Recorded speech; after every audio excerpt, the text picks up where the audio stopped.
The end of the year is fast approaching and elections with it. We're just a few weeks away from elections in Virginia. And while we've talked a little bit about the sort of top of the ballot race, the gubernatorial race on the show, we want to get into not just the implications there, but the implications at the state level too. Some of the down ballot races that are going to be very important for people living in that state.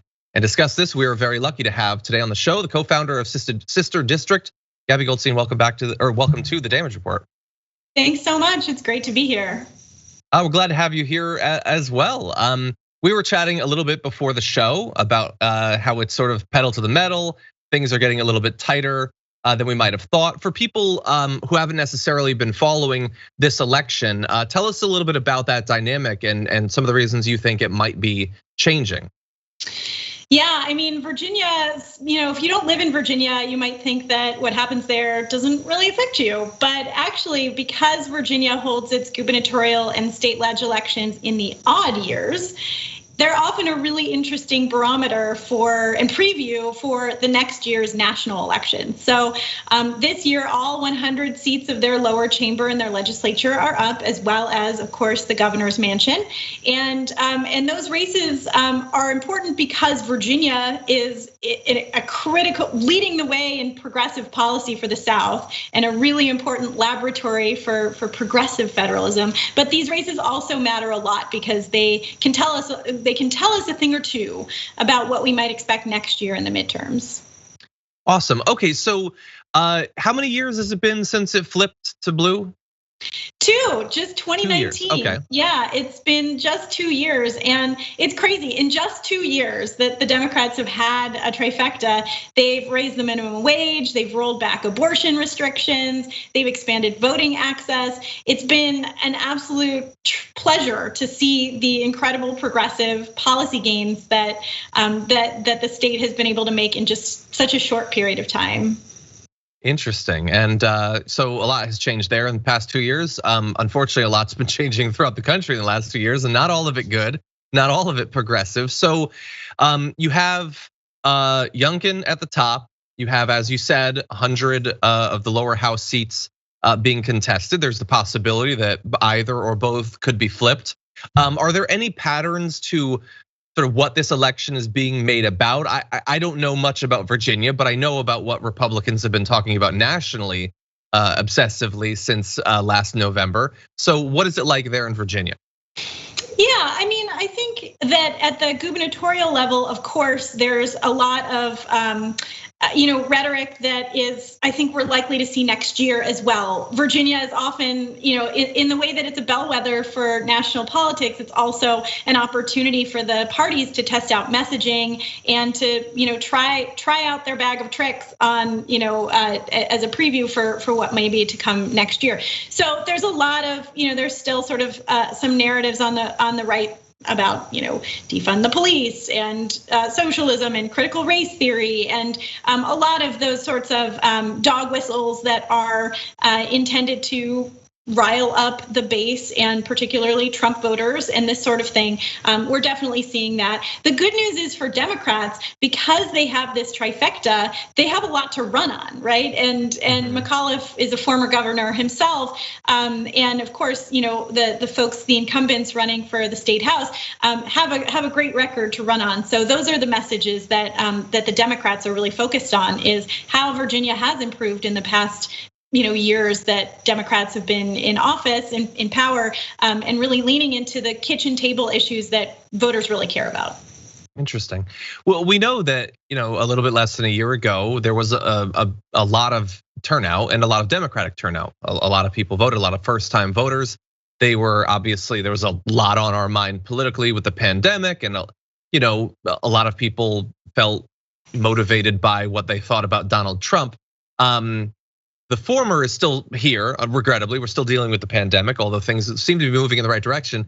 And on the other side, Donald Trump is no longer there. You're not going to vote, conceivably against him. Is there any fear about a possible drop off in enthusiasm? You said there that they're trying to make it about their accomplishments, but is there any fear that the turnout might not be where it was at just a year ago? Oh, for sure. I mean, even year elections in Virginia are always going to have much higher turnout than these odd year elections because there's no federal offices on the ballot. These are just state level offices on the ballot this year. So we expect that turnout will be lower than in 2020. But the real issue, the real question is which base is more motivated? Where is there more enthusiasm? And I think that looking ahead also to the midterms, I think that midterm elections and these odd year elections are sometimes thought of as a referendum on the president's party. I don't think that's the case. I think that they're actually much more a measure of how enthusiastic the out party is. So in this case, it's really, are the Republicans fired up? Are they really enthusiastic? And the answer is yes. And our challenge is to avoid a mission accomplished mentality.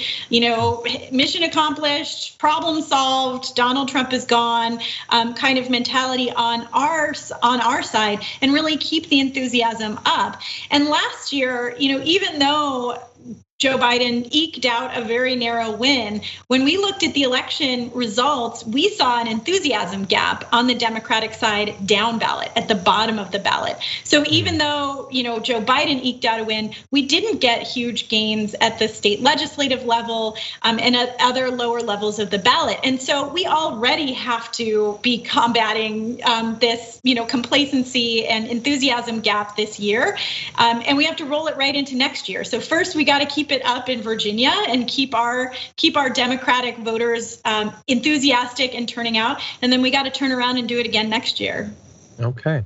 Well, finally, when we introduced you, we announced you're the co-founder of Sister District. Can you tell us a little bit about the work that your organization does? Sure. So Sister District, the name Sister District and the idea came from the idea of a sister city. Our idea was, what if we were able to harness the enthusiasm and the resources from folks in one place, often a blue place, but not always, and leverage those towards strategic, winnable state leg races somewhere else where we could make a big difference. We focus exclusively on state legislative races because we saw these as critically overlooked venues of power for progressives. I hate to say that we're tardy to the party, but we are. The right has been at this game for decades, weaponizing state legislatures for their own regressive policy goals, and we really have a lot of catching up to do. So we have over 50,000 volunteers organized into teams, and each year we sister up our teams to a couple of state leg candidates for field and fundraising support. So it's a great time to get involved. The election in Virginia is just under 3 weeks away. We're running phone banks all the time. We've made 64% of the phone bank calls for our candidates in Virginia. Really rallying the troops all over the country to keep this beautiful blue trifecta. That's awesome. Thank you. And we've been providing information on screen if you're watching this and you'd like to get involved. Gaby gave us a bunch of substantive reasons that it's very important that these state legislatures go the right way in terms of some policies like minimum wage and things like that. But we also know, throughout the year, they've been trying to scale back voting rights in a number of different states. There have been examples of Democrats taking over, for instance, gubernatorial seats, and the state legislature strips them of their power before they can get in. Like, people do not take these seriously enough, and so I'm glad there's organizations trying to encourage them to. Gaby, thank you once again, both for your work and for joining us today. We really appreciate it. Thanks so much for having me.